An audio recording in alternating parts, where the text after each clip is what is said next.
We're live. I'll start. What's up, guys?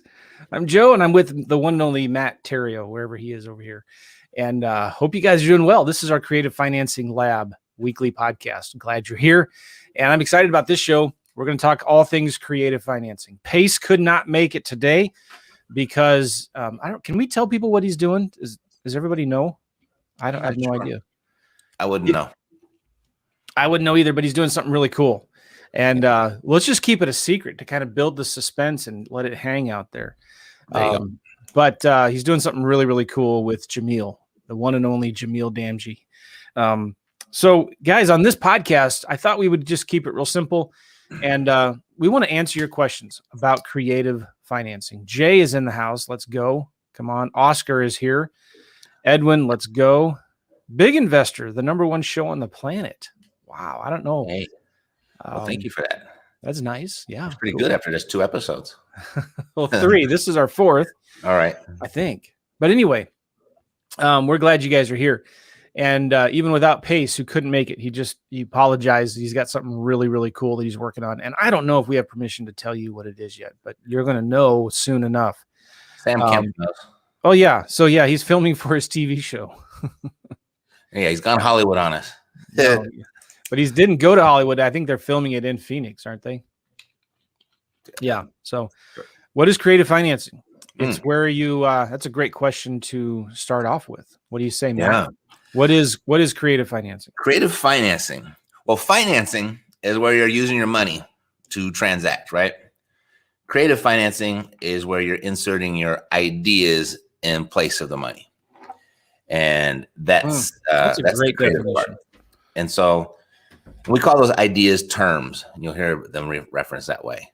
You know, and there's stuff like subject to, and there's lease option, and there's seller carryback, and there's wraparounds, and there's moratoriums, and there's deferments, and all kinds of stuff. So these are all just the different terms and ideas that you can use. Most people think that they have a money problem when they get into real estate, or it's money that gets in the way of them even getting started because they don't think they can make it happen. And it's not a money problem. You just have an idea problem. And so that's what we do is we show you how to put your ideas in place of the money so you need less of your money to operate. Exactly right. Semper Fi, Big Investor. Yeah. That's the Marine Corps thing there, Joe, just in case. I wish I knew. I mean, I know what that is, but I wish I could relate. So, yeah, right now we're getting messages here that they're having a hard time streaming to Facebook. So yeah, there's a little message on that Facebook was having issues before we even started. So Tom says here, yeah, everybody knows. Okay. So Pace and Jamil are filming a new TV real estate series. It's going to be awesome for A&D, I think, or HGTV. It's all the same. I don't know. They're probably owned by some big corporation somewhere. But yeah, they're filming this really cool show. And this, guys, I talked to Pace about this, and like he was telling me not to brag or anything. But they were begging him and Jamil to do this show. They said no, they don't want to do it. They're just too busy. But it's crazy. You're onto something when the producers of these real estate reality TV shows are begging you to do it. So they just started filming this week, and they had to redo some things this morning. That's why Pace couldn't be here. So we're getting some good questions already. Yeah, I like it. Let's do the Q&A thing. Yeah. Can you explain anovation agreement? You know what? I had never even heard of that expression until I heard of Pace Morby. I looked it up and I forgot what it said. I'll tell you right now what it's. Go, Joe. Anovation agreement transfers the contractual obligations of one party to a third party or replaces a contractual obligation with another one. All parties involved in this type of contract must consent to the changes. Here's another definition. How is that different from an assignment or an amendment? That's what I'm wondering myself too. I always called it just an assignment or an amendment agreement. Mm-hmm. Anovation is the process by which the original contract is extinguished and replaced with another, under which a third party takes up rights and obligations, duplicating those of one of the parties to the original contract. This means the original party transfers both the benefits and the burdens under the contract. So the original party, it's where they transfer both the benefits and the burdens under the contract. So it's an assignment agreement. It's an assignment agreement. Yeah. Here's the thing: when you're doing creative real estate, it can get pretty creative, which is a good thing. But you're going to find in some states, some title companies, they call them different things. Like they're escrow companies in California, I think, right? And then they're title companies in Missouri. There's some people like up in Ohio, Michigan, they call them land contracts, right? Yep. But they're called contract for deeds everywhere else. So agreement for deed, agreement for deed, for bond in Louisiana, agreement for bond. Yeah. Yeah. So it just kind of, you got to find out here's what I suggest to students all the time, Matt. I say, listen, find somebody who's already doing deals in whatever market you're doing them in, a title company, deals, and ask them, hey, I'm thinking about doing this, or I got a great deal here. How do you recommend we do it? And let them tell you what they're called and the paperwork that they use and all that good stuff, right? Yep. All right, good. Got some excellent questions here. How about another one from Luis? What are the best leads to attack when looking for your first deal, wholesaling or creative financing? How about you tackle that first? The best leads to attack. Yeah, we answered that last week. And if you weren't here, no problem. We can do it again. And I was really curious as to how Pace was going to answer this, because it is such a common question. I mean, it comes up all the time. What's the best list? What's the best type of leads?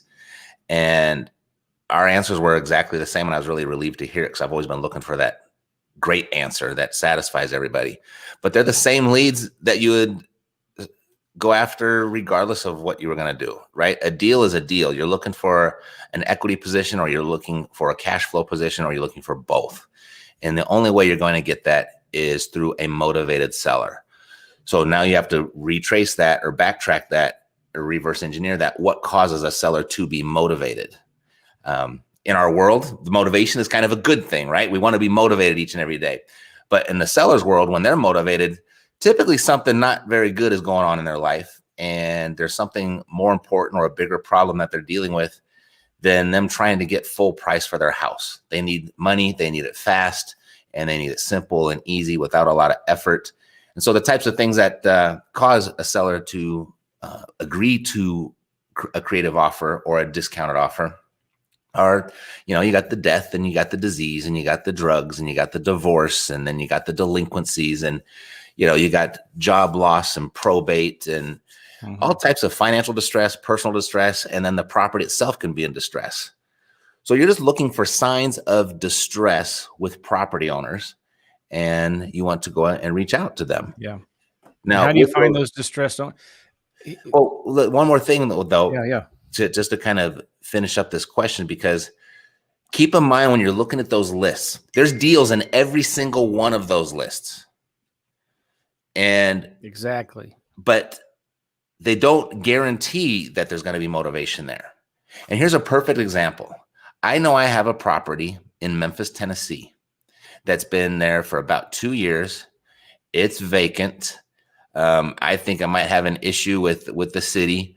The weeds are overgrown. I keep getting the weed abatement stuff, and I just haven't gotten to it yet. And it's not high on my priority list. So I would show up, and I know I show up on a list because I get a lot of mail for that one property. But I'm not motivated. I'm not in any hurry. I just haven't dealt with it yet. But you might be motivated next month. I might be motivated next month. Yes. Just like, screw it. Forget it. I don't care if I lose money on this deal. I just want it out of my life. The point being is, on any of those lists, just because they're on the list doesn't mean they are going to be a motivated seller. Exactly. That's all I'm saying. So what list did you target? All of them. All of them. Yep. That's like, now I've always liked absentee owners. Those are the best lists. That's always been the best list. Always will be, because they don't have as much emotional attachment to the property, right? But yeah, all of them. And I think Pace, I've heard talk about this, and you and I have talked about this a lot, Matt. Old leads, I think, are the second best, right? Like, these are people that have already expressed some motivation. They called in response to a postcard or a Facebook ad, or they've already expressed some, hey, I'd like to sell this thing, but maybe they don't have enough equity. Maybe they're not super motivated yet. So if most of you guys here, if you've done any marketing in the past, you already have a bunch of old leads you're sitting on. So I would go after that list first, and then find other investors who have old leads and contact those old leads. I just was talking to somebody today. He was saying, like, what kind of marketing should I do for lease option deals and what kind of marketing should I do for wholesaling deals? And I was like, it's not, they're the same. Yep. You're not doing marketing for creative financing. You're doing marketing for deals, right? Mm-hmm. And I was hanging out with Tom Kroll, mutual friend of ours. You've met Tom before, haven't you, Matt? Of course. Yeah. So we were talking just yesterday about this, and he likes to use the pawn shop analogy. And he says, when you're at a pawn shop, the conversations, you watch Pawn Stars, the conversation's always the same, right? You bring in a watch. Wow, this looks like a nice watch. Why do you want to sell it? Is there anything wrong with it? Why don't you just list it on eBay? Why don't you just keep it? It's worth a lot of money. Why don't you just keep it? Or why don't you sell it yourself? What are you going to do if you can't sell it? What are you going to do with the money? Right. How much do you want for it? On that pawn shop store, do they ever give you a price first? Do they ever say, well, would you be willing to sell it on, I don't know how they sell watches or buy watches, but like, they never say like, would you want to do a lease option or a cash deal or whatever, right? They say, what do you want for it? Right. Yep. You make the person bringing in the watch. I'm a big fan of this show. So first I ask, so what do you want to do? What do you want to do? What do you want to do? That's in my script too. It's always like, what do you want to have happen? If we could wave a magic wand, what would you like to see happen? It may not be money that they want. Right. Exactly. They just may want to hold it for a little while they borrow some money and then bring it back, or they just want cash. They want to be done with it. So anyway, the conversation's always the same. And the seller of the watch brings up the price first. And what do they always say? I don't know if I can do that. Is that the best you can do? Right? Every single time, even if it is a good deal. And then they say, well, let me take it back and think about it and look into it. Right. Mm-hmm. And they let the person sit and stew a little bit and stressed out. But so like, it's the same with houses. So we're not doing marketing for creative financing deals or cash deals or regular realtor listing deals. We're just doing marketing for deals, and we're targeting all the lists. Anyway, you could be doing yourself, I'm going to say you are doing yourself a big disservice if you're looking for deals for just one exit strategy. Oh yeah. Like if I'm looking just to wholesale properties, you're going to blow so much money on marketing and miss so many other opportunities. If you're looking to do just creative financing, you're going to miss so many opportunities. You don't want to identify yourself as your exit strategy. Yep. You want to identify yourself as your acquisition strategy, being, I'm a deal finder. I have to find deals. And you don't want to identify yourself based on your asset class either, because you're going to miss a lot of stuff. Because when you do the type of marketing, you're going to have all types of opportunities come your way. A lot of the stuff you're not going to have control over what you get. All of the multifamilies that I've owned have all come to me from marketing to single family owners. And if I was just looking for that, I would have missed out on a bunch of units. So yeah, be careful how you identify yourself and how you think about your marketing. You're just looking for motivation. Good question here from Kristen. What is DoddFrank? I keep hearing about it when it comes to notes. Mm-hmm. You want to tackle that? Sure. Well, the Dodd-Frank Act, it's kind of long, right? It's kind of big and it's in depth. It's designed to protect the consumer buyer, almost exclusively the residential buyer, someone that's going to buy their own property to live in. All of these guidelines, they came into play after the 2008 collapse. But to answer your question, Kristen, where I think you're going with this when it comes to notes is when you're doing a seller financed property, when you're selling via seller finance, so you're holding onto the note and you're dealing with someone that's going to live in the house, I believe you can only do 2 of those a year without having a mortgage loan originator involved to make sure that you are in compliance. But if you're selling seller financing to another investor, Dodd-Frank doesn't apply. So you don't have to worry about anything. It's just when you're selling to a resident owner. Yeah. And when it comes to lease options, we're not attorneys either, right?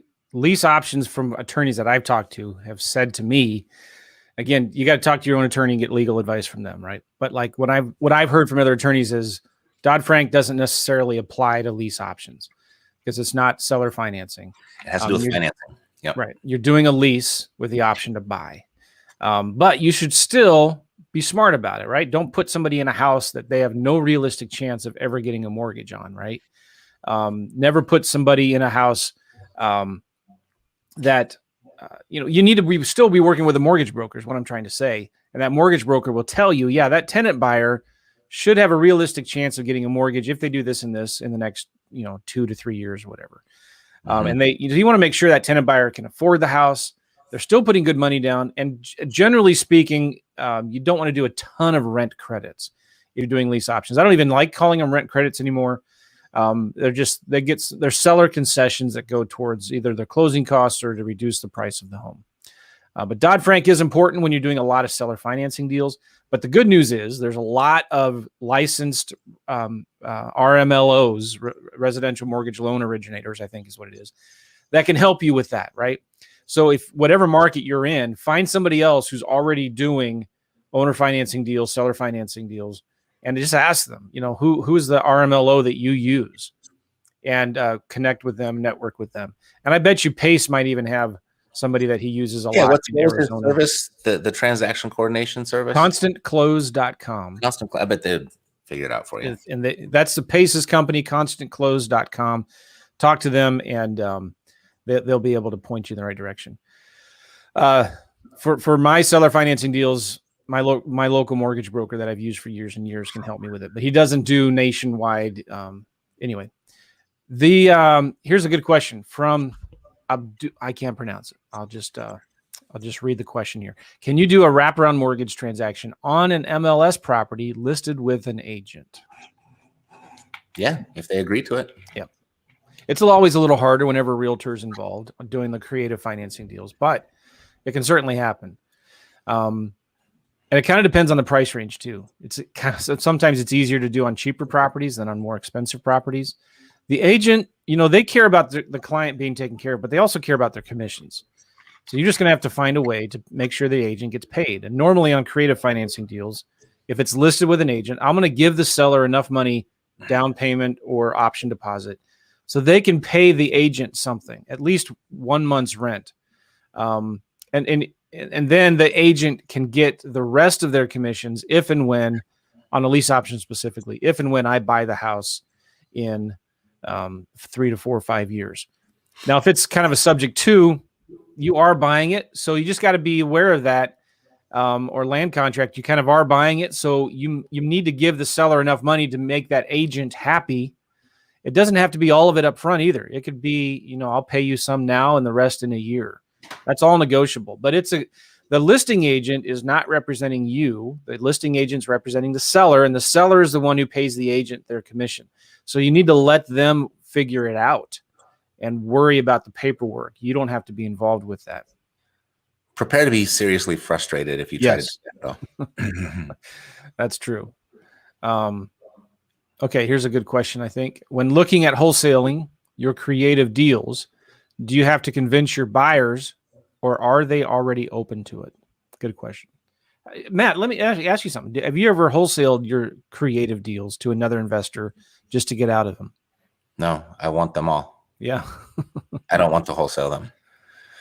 So, and I know where people are going with this, because they could lock up a creative deal, but they still need cash, right? They don't want the $200 a month or whatever they're going to get from the cash flow.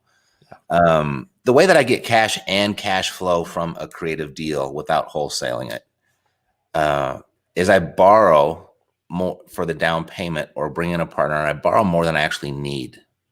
So if I get a creative finance deal and I got to pay the seller 10 grand is my down payment, I'm going to bring in a money partner and I'll borrow 15 grand. So the seller will get 10, I get 5, and then I still hold the property for cash flow.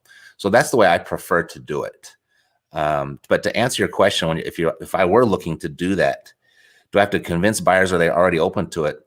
It's all dictated in your marketing. Your marketing is going to attract the people that are open to it. So yeah, it would just be in your marketing message. Yeah. And you know what? There's a lot of active creative financing buyers in these creative financing Facebook groups. There's a lot of good ones out there. Pace has one. I know there's a guy. Yeah, here we go. Yes, I'm already open to it. So bring it to me. Matt will take one right now. There you go. Yeah. Last week I did a video. I called it, I was teaching the double dip lease option strategy. Mm-hmm.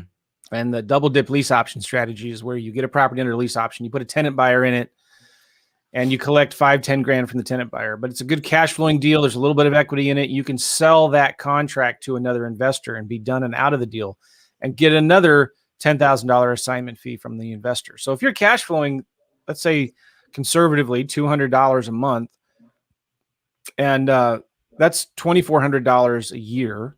$200 is $2,400 a year in cash flow. You should be able to wholesale that contract for 5 to 10 grand pretty easily. You know, you're giving that end buyer, that end investor who's taking over that property, a 24% cash on cash return in their first year with a $2,400 cash flow, $10,000 assignment fee. So you could make potentially 5 grand from the tenant buyer, 10 grand from your end buyer, and be done and out of the deal. And you're getting paid to structure these creative deals.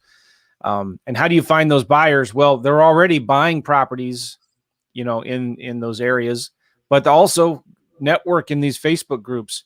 Oh, there's Jonathan Rexford is a guy I was thinking of. He's got a good subject to Facebook group. And Pace has a big one as well. Okay, cool. By the How way, about this question? Just Sam.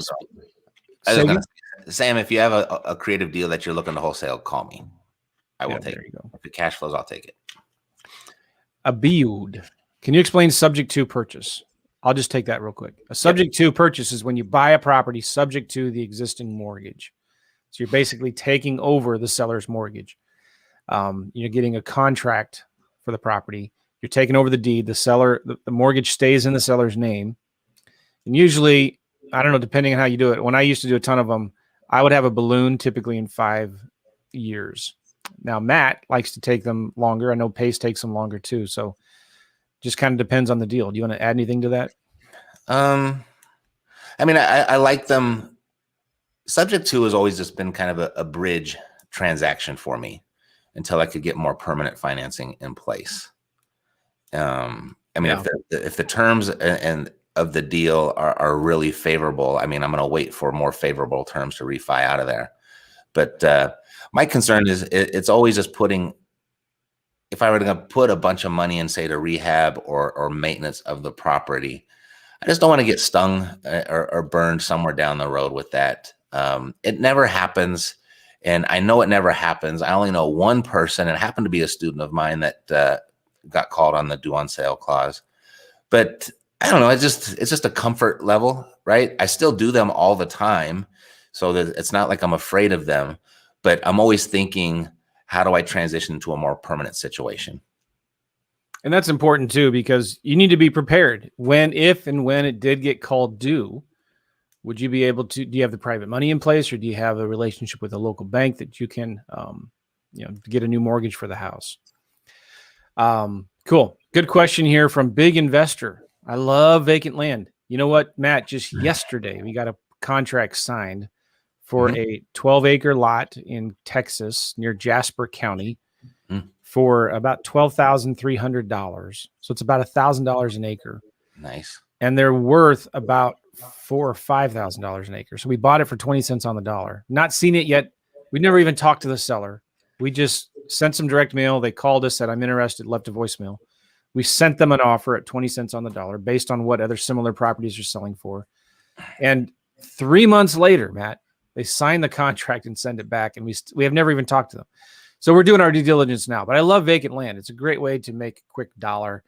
Now, Big Investor has a question here about buying vacant land on creative terms. And I've never done that before. The reason why I haven't is because it's just so easy to buy them with cash. You certainly could, right? I guess, if it's 100 plus acres, and you need 100 grand to buy it. Maybe then you could do creative terms. I've never done it before. Have you, Matt, ever bought land with creative financing?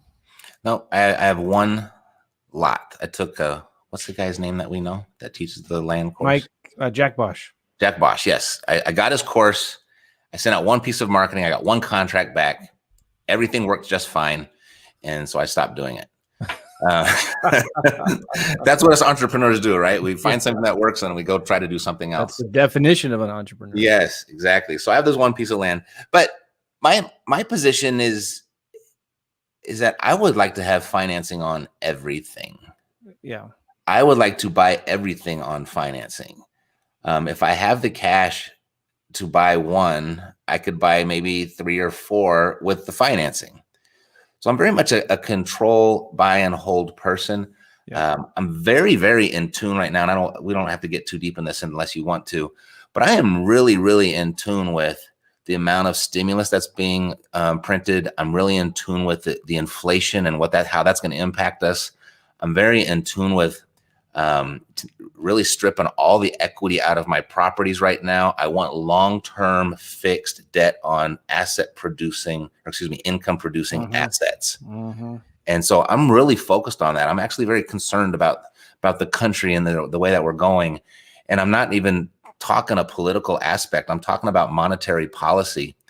And I think, we have to start thinking about that. But one of the cool things about inflation is inflation eats up your debt in the same way it eats up your bank account.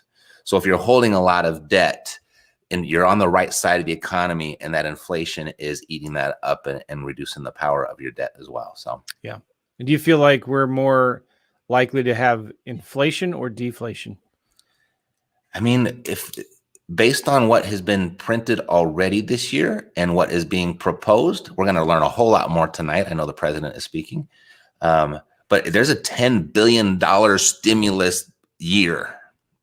Excuse me, 10 trillion. Yeah. 10 trillion. I mean, we financed the whole Gulf War over several years with 1 trillion, right? That's just to get a grasp. And if they tax, and I know that the new tax implications or a new tax plan is going to be introduced, we could tax every corporation 100%, and it won't be enough to get out of the hole that we're digging. So something's got to happen. I can't imagine it being deflation. Yeah, I read the Wall Street Journal almost every day, every couple of days, and I'd encourage you guys just to go do your own research on it and do the search for the word inflation in the Wall Street Journal or something like that, and get some opinions on it.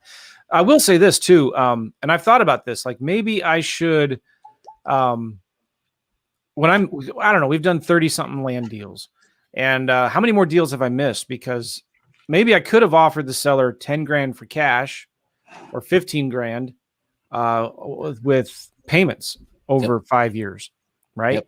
And I'm thinking about seriously, why don't I do that, right? And here's the great thing about land. For every one call, when I'm buying, after I've already bought it, and by the way, we advertise and start marketing our lots before we actually close on them. But like for every one call I get from a buyer interested in buying my lot for land, I get 5 calls from people looking to buy them on terms with owner financing. And you can make great cash flow selling your vacant lots on terms. So if that's something you guys are thinking about, I just did a podcast with a guy, Brent Bowers. You all should check that out. Go to Real Estate Investing Mastery. Real Estate Investing Mastery. It's my podcast. And on YouTube, just go do a search for Joe McCall's YouTube channel. And I have an interview with a guy named Brent Bowers. And Brent, I don't know. He just told me he's got 100 notes paying him on average of $300 or $400 a month. I think maybe I'm way low. I don't even remember. Sorry, but it's on there. And he's got students left and right that are quitting their jobs within 6 to 12 months just from the cash flow of these vacant lots that they're selling on terms. Now, the problem though with vacant land, you got to be aware of this. You don't get write-offs like depreciation. You can't depreciate land, and you're going to have a higher default rate with land. Okay, and those are the only 2 disadvantages that I can think of. There's a lot of advantages. You don't have to worry about tenants, toilets, trash. Good stuff. All right. Anyway, there's a huge demand for land right now. Alex is saying Pace has videos on novation agreements. Of course he does. Pace has videos on everything. By the way, Matt, I mentioned my podcast. What's yours? The Epic Real Estate Investing Show. Yes. The longest running podcast on iTunes. Pretty soon you're going to retire though, aren't you, Matt? Could be, and then you could take that over. Sure. Yes. All right. I thought the USA was in a seller's market. Yes, it is. But you know what? Every market, Matt, would you agree? There's going to be 5 to 10% of all sellers that are motivated to sell. Yeah. So that's a good question, Malcolm. And And we absolutely are. You're absolutely correct. If you're referring to the retail market. Yeah. If we're talking to the wholesale market, then it's pretty much always even, Steven. It's always really a buyer's market, to tell you the truth, because you're dealing with people that aren't concerned with what's going on in the retail market. They need to sell fast, and they don't even care if it's a discount. They got bigger fish to fry.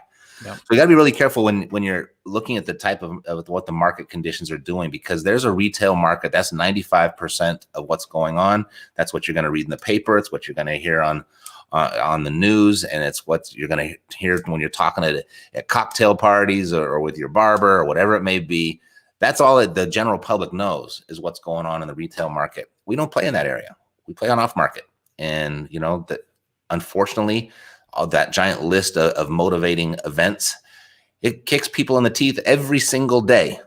And just like Joe had said, I might not be a motivated seller today, but I might be next month, because life is going to continue to happen, and who knows what the future holds. So, I think the seller's market is a great thing to take advantage of. I think it's the best time ever to do wholesale deals, because the demand is so high. So you can really focus on that for your exit strategy. Bottom line, if you're worried that it's a seller's market and you can't make any money and you're sitting on the sidelines, you're making a huge mistake.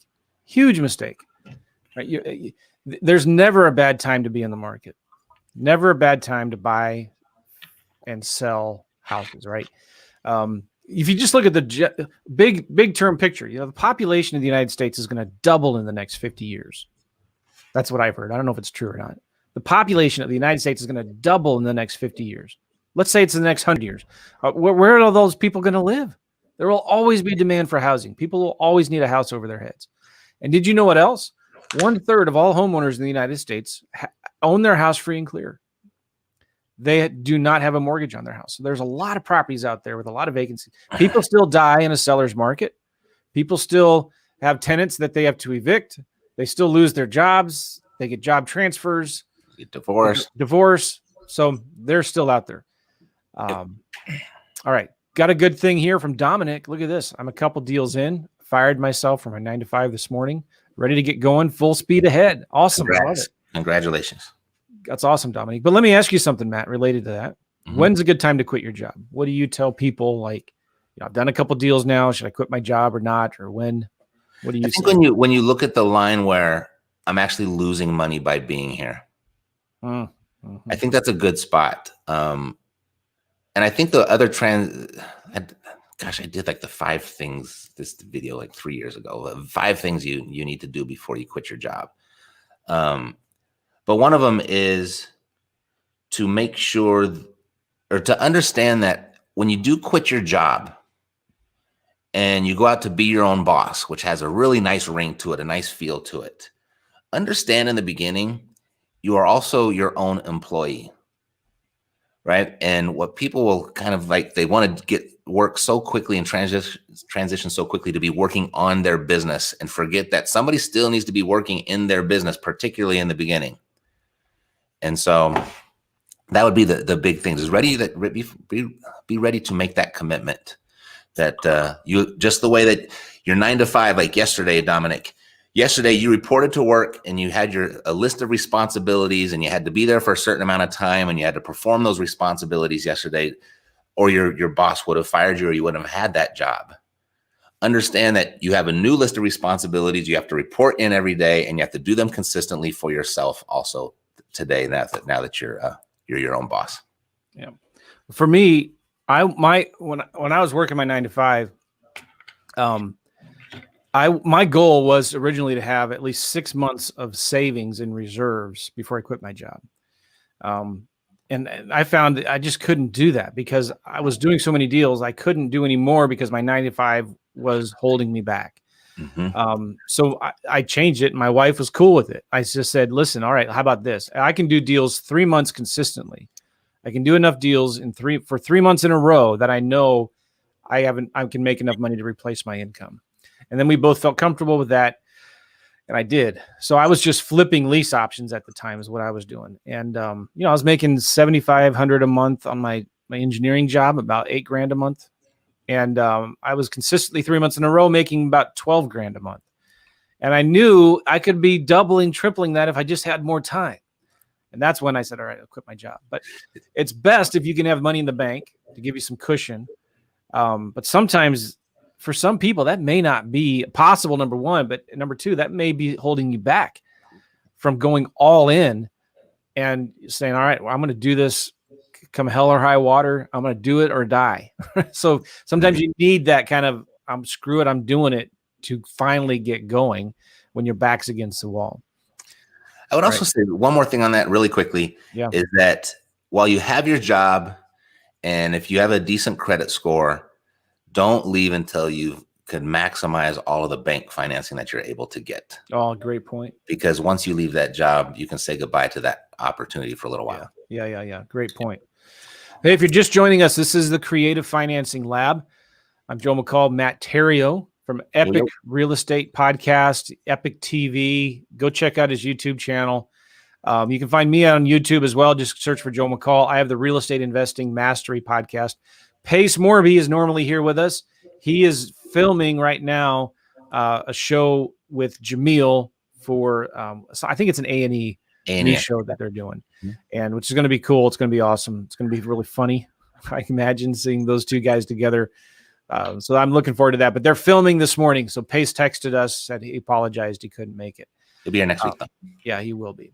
So real quick, big investor found a land deal from a Zillow for sale by owner. I love Zillow for sale by owner. Why aren't more people targeting them for leads, deals? I don't know. But this vacant lot, he's getting a $21,500 assignment fee for a vacant lot. I love it. Super. Way to go, big investor. All right. Question here from, I lost my spot. Do you see a question there, Matt? Yeah, I don't know how to highlight these things all. Oh, you just hit the show? Yeah. Is that what you do? Oh, okay. Did you do it? I can't. No. I got another one here. How about this one?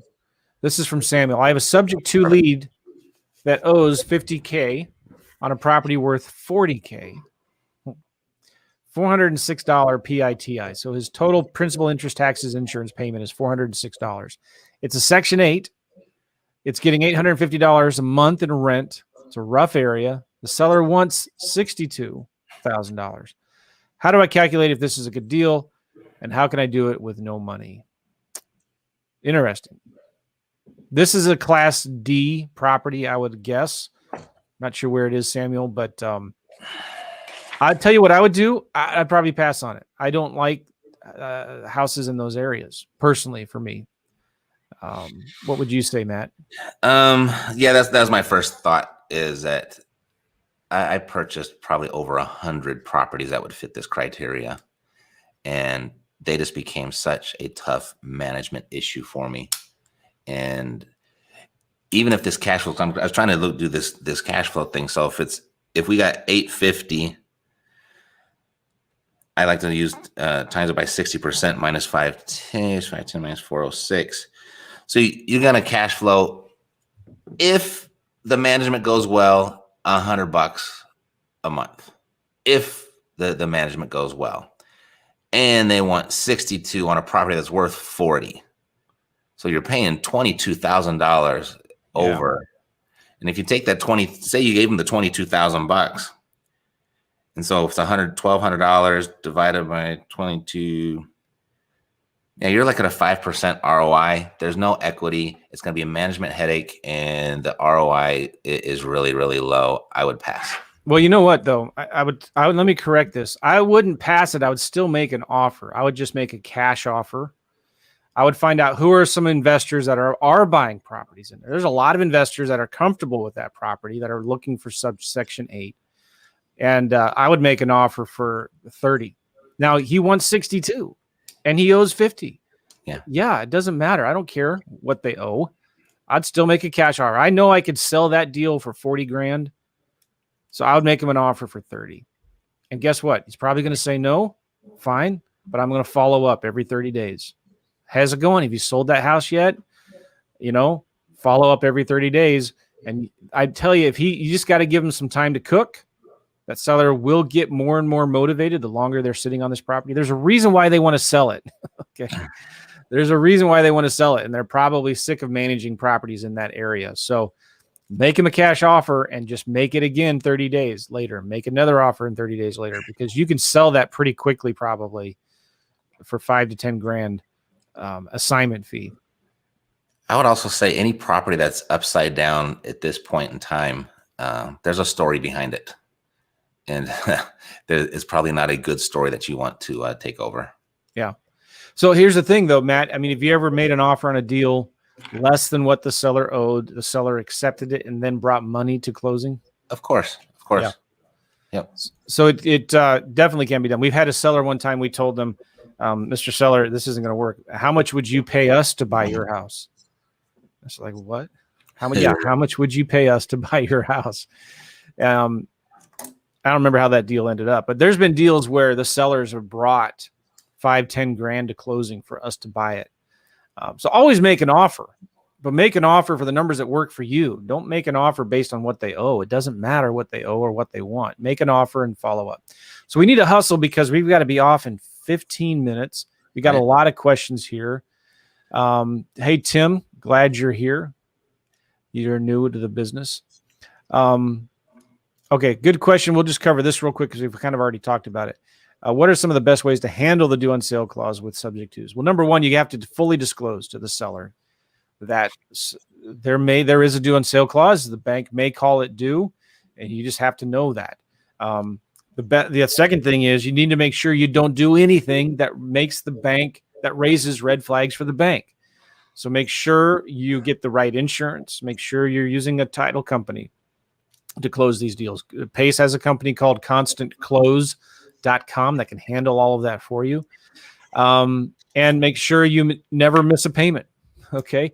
If the insurance is cool and you never miss a payment, chances of them calling it due is very slim to none.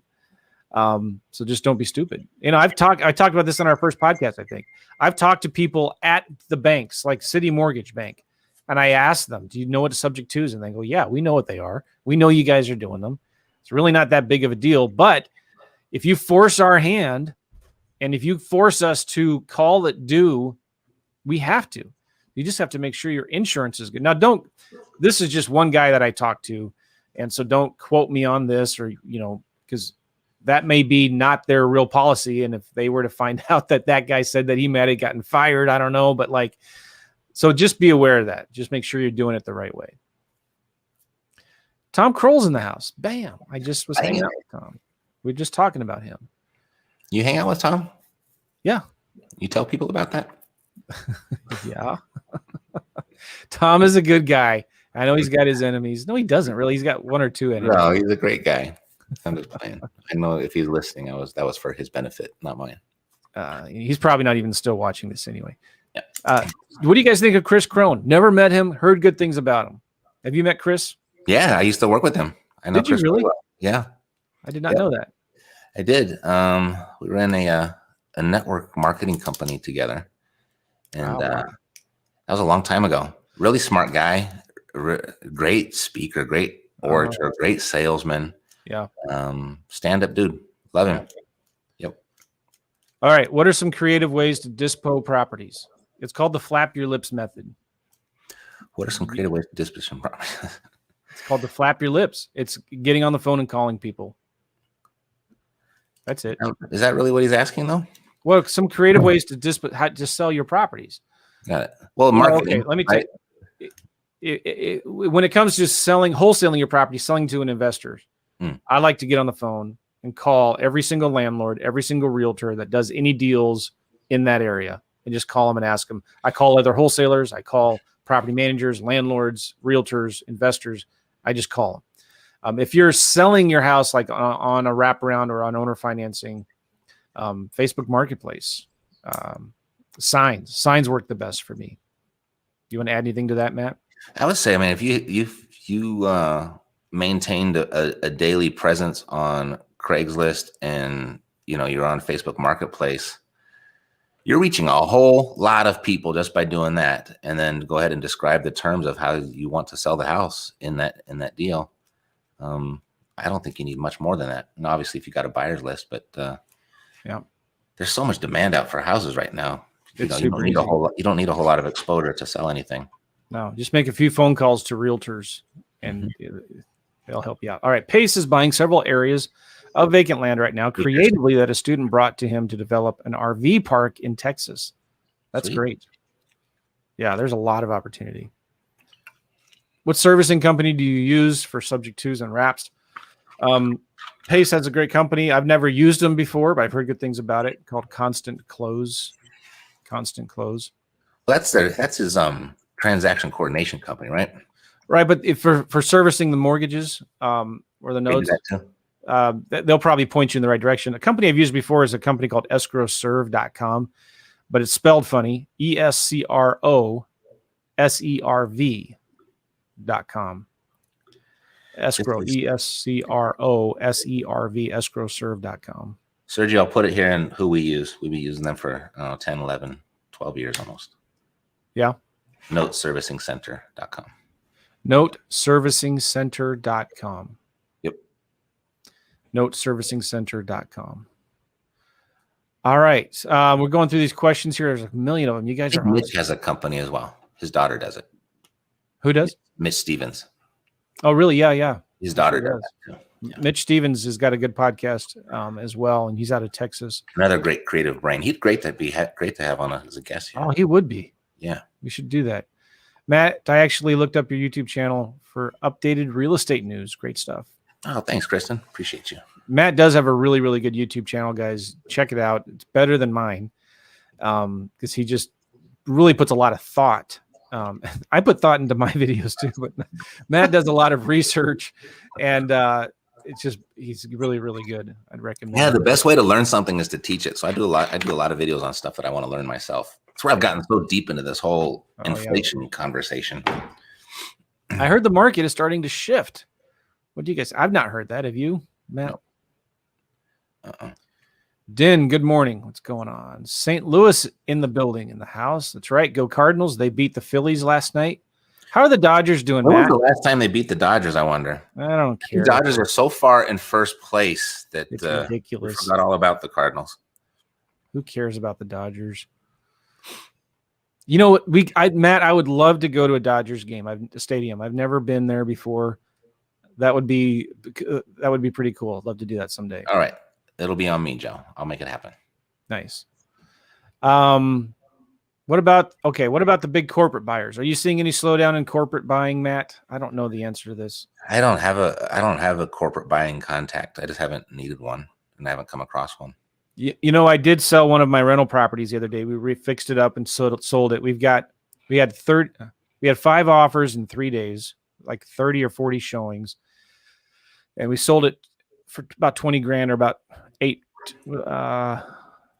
almost 10% over asking price. And we got an offer from one of the big hedge funds, and I couldn't tell which one it was because it's under some weird LLC. But you know what? I don't know if you've ever gotten an offer from one of these big hedge funds, Matt, but they were so, I don't know what the right word is, demanding on their offer. Like, I have to use their title company. They use the regular realtor contracts, but they have like a 6-page addendum that goes with it. All kinds of weasel clauses. They were asking about 5% more than asking price, but I just didn't like all their huge list of demands. And it just made me, I just didn't like it at all. You got emotional? Yeah. Well, I don't want to help these guys out buy more properties. Right. But anyway. Oh, have you heard anything about the 1031 exchange? Maria is asking. Maria? Yeah, so Mr. President Biden is making his, I don't know if it's a State of the Union, but he's announcing his whole tax plan this evening. So I'm sure that 1031 exchange will be included in there, whether he's going to or not. Yeah.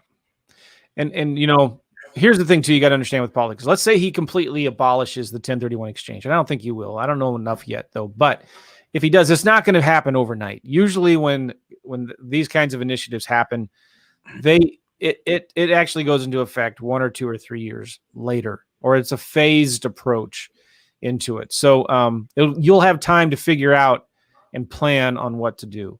But I think we could all agree taxes are going to go up. Yep.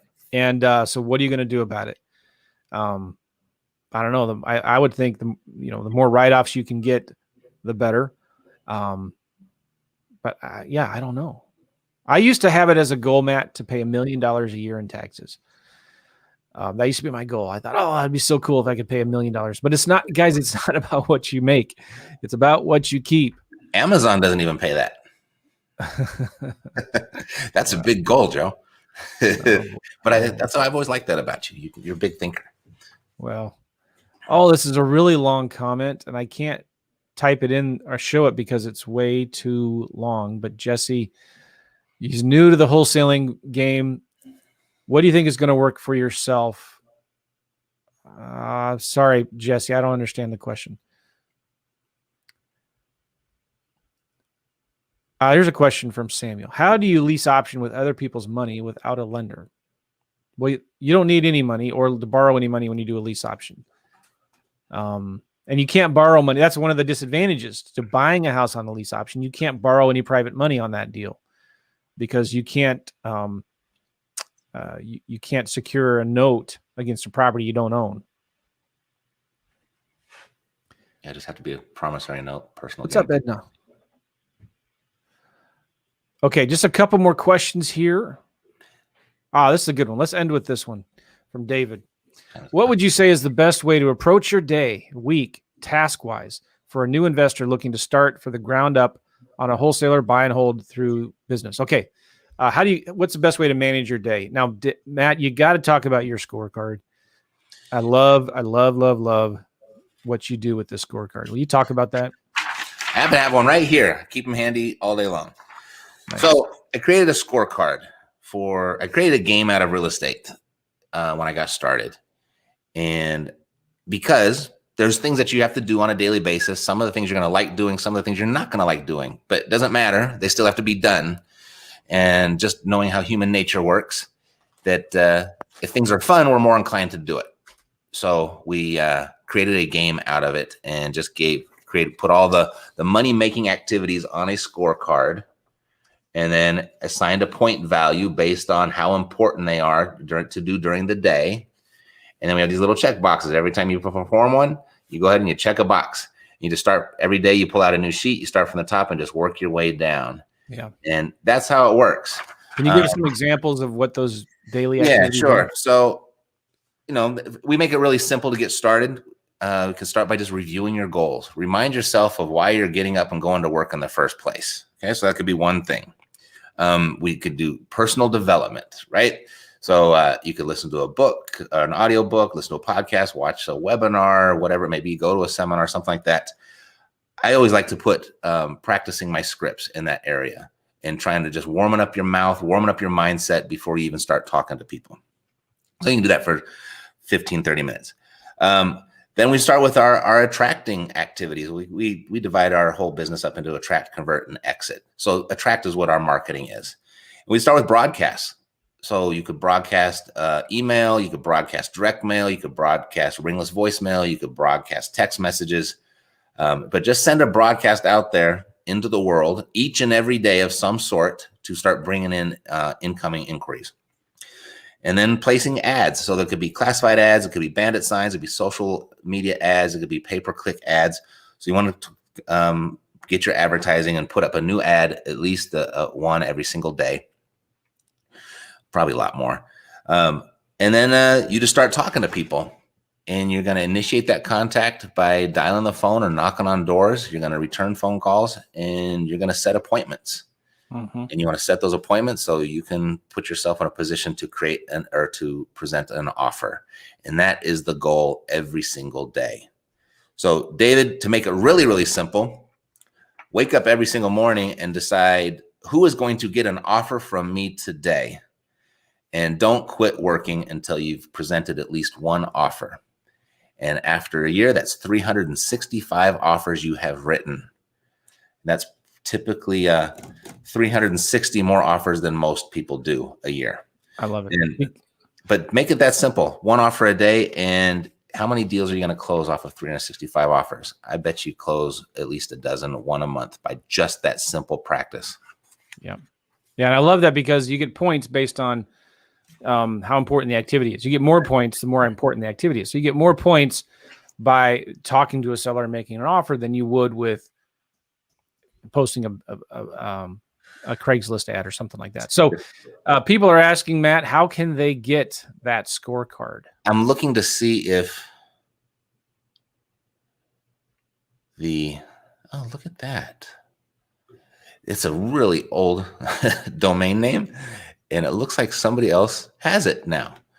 So you lost the domain. I did. No. Oh my goodness. Well, how can people just find out about you, Matt? How to do this? You go to.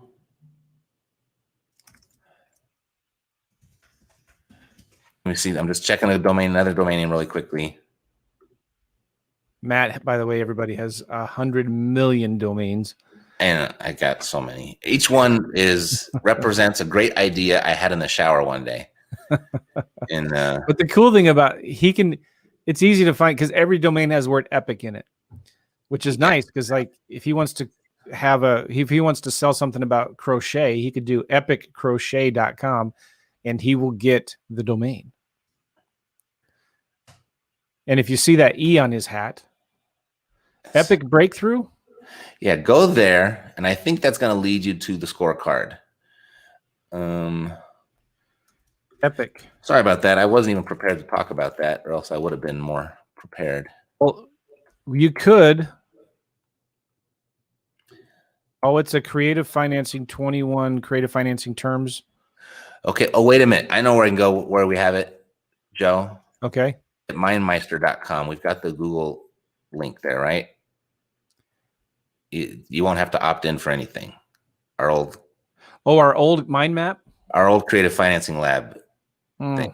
I can just give them the Google link to that, right? Okay. Hold on, guys. You're going to be, is this worth the wait? I'll get it. We will put the link in the YouTube and Facebook comments here. The overview. It'll be worth the wait. Scorecard. And, we got two. We got Matt's and Joe's. All right. Can you put them in the link? I will. In the comments here. And we don't even need your email address or anything.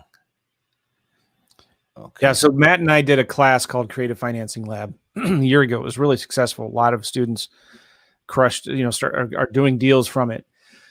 Right. And so we may sell that again sometime soon here. Okay, so there's mine. And then let me grab Joe's real quick. Cool. Joe's got something similar.